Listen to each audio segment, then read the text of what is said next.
வணக்கம் நண்பர்களே, அனைவருக்கும் வணக்கம். இன்னைக்கு நாம இந்த ஒரு வீடியோல எதை பற்றி பார்க்க போறோம் அப்படின்னு பாத்தீங்கன்னா, டிஆர்பி மற்றும் பள்ளி கல்வித்துறையில வந்திருக்க மிக மிக முக்கியமான தகவல்களை இந்த ஒரு வீடியோவின் வாயிலாக நம்ம பார்க்கலாம். இடைநிலை ஆசிரியர் பணி நிரவல் கலந்தாய்வுக்கு திடீர் தடை விதிச்சிருக்காங்க.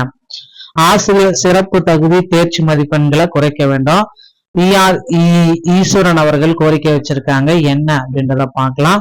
டெட் தேர்வுல பாஸ் மதிப்பெண்கள் 60ஆக மாற்றணும் அப்படின்ற மாதிரி கோரிக்கைகள் எழுந்திருக்கு. சிறப்பு டெட் ஆசிரியர்களுக்கு உண்டான சில அறிவுரைகள் என்னென்ன, சோ இவற்றை பற்றின ஒரு முழுமையான விரிவான தகவலை இந்த ஒரு வீடியோவின் வாயிலாக நம்ம பார்க்கலாம். சோ நீங்க நம்முடைய சேனலை முதல் முறையா பாக்குறீங்க அப்படின்னா மறக்காம ஒரு சப்ஸ்கிரைப் பெல்ல கிளிக் பண்ணி வச்சுக்கோங்க.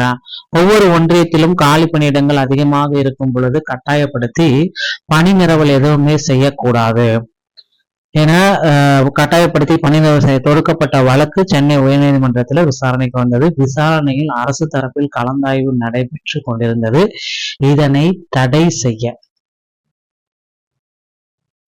முடியாது என்ற கருத்து முன்வைக்கப்பட்டது. சோ வழக்கு தொடுத்தவர்கள் சார்பில் ஆஜரான மூத்த வழக்கறிஞர் ஜி சங்கரன், மாநிலம் முழுவதும் அதிகமான காலி பணியிடங்கள் உள்ளது, அதனால் கட்டாயப்படுத்தி பணி நிரவல் அதை நீங்க செய்யவே கூடாது அப்படின்றது கூடாது. இதில் ஆசிரியர் இடங்களை தேர்வு செய்து கொள்ளலாம், ஆனால் அவர்களுக்கு பணி நிரவல் வழங்கக்கூடாதுன்னு தெரிவிக்கப்பட்டுள்ளது. செப்டம்பர் மாதம் 1/8/2026 மாணவர்கள் சேர்க்கையின் அடிப்படையில் மீண்டும் இதை சரிபார்க்கப்பட வேண்டும். தற்போது நடைபெறும் சிறப்பு தகுதி தேர்வு முடிந்த பின்னர் பதவி உயர்வு வழங்கப்படலாம். அதன் பின் உள்ள காலி பணியிடங்களுக்கு பணி நிரவல் கலந்தாய்வு சென்னை உயர்நீதிமன்ற வழிகாட்டுதல் பேரில் தற்பொழுது இயங்கி வரும் கலந்தாய்வுக்கு இடைக்கால தடை விதிச்சிருக்காங்க.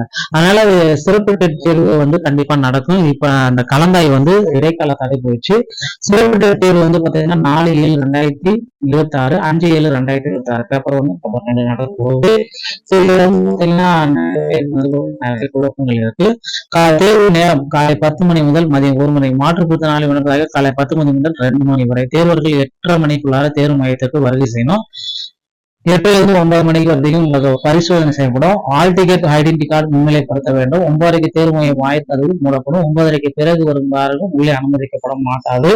தேர்வு எழுத வரும் ஆசிரியர்கள் தேர்வார இணையதளத்தில் இருந்து பதிவிறக்கம் செய்யப்பட்ட ஹால் டிக்கெட், கருமை பந்து நிற பேனா 2 மற்றும் ஐடென்டி கார்டு ஆகியவற்றை தேர்வு கூடத்திற்கு எடுத்து செல்ல அனுமதிக்கப்படுவார்கள். பதிவிறக்கம் செய்யப்பட்ட ஹால் டிக்கெட் தேர்வர்களின் புகைப்படம் இல்லாது இருந்தாலோ அல்லது தெளிவாக இல்லாமல் இருந்தாலோ பாஸ்போர்ட் அளவு புகைப்படம் ஹால் டிக்கெட்டில் ஒட்டப்பட வேண்டும் என்பதால் தேர்வர்கள் பாஸ்போர்ட் சைஸ் அளவு என்ற புகைப்படத்தினை எடுத்து வரணும் அப்படின்னு கொடுத்துறாங்க.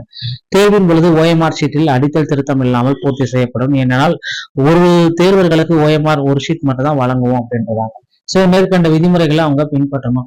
ஆசிரியர் தகுதி தேர்வு தேர்ச்சி மதிப்பெண்களை குறைக்க வேண்டும். 2011 ஆண்டுக்கு முன் பணியில் சேர்ந்தவர்களுக்கு தகுதி தேர்வு கட்டாயம் இல்லை என்ற நிலை இருக்கு.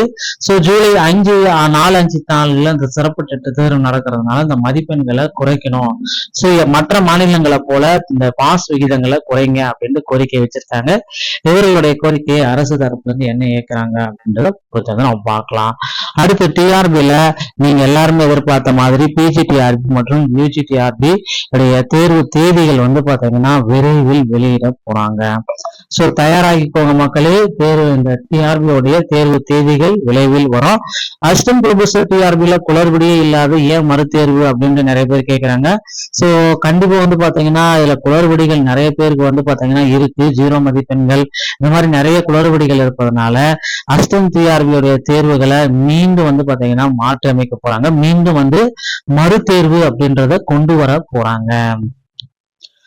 சோ டெட்டாசிரியர்களுடைய காலி பணியிடங்கள் மொத்த காலி பணியிடங்களே நிறைய இருக்கு. சோ பட்ஜெட்ல பாத்தீங்கன்னா முதல்வர் விஜய் அவர்கள் ஒரு மகிழ்ச்சியான செய்திகளை விரைவில் வெளியிட போகிறாரு. ஓகேங்களா, பொறுத்தது நம்ம பார்க்கலாம். சோ கண்டிப்பா அதற்கு ஒரு புல் ஸ்டாப் பாத்தீங்கன்னா முதல்வர் விஜய் அவர்கள் வெளியிட போறாங்க. 2013-25 டெட்டாசிரியர்களுக்கு பணி வாய்ப்பையும் கொடுக்க போறாங்க. நண்பர்களே, இந்த ஒரு வீடியோ பதிவு உங்களுக்கு பிடிச்சிருந்தா நீங்க நம்முடைய சேனலோட இணைந்திருங்கள். நன்றி, வணக்கம், தேங்க்யூ.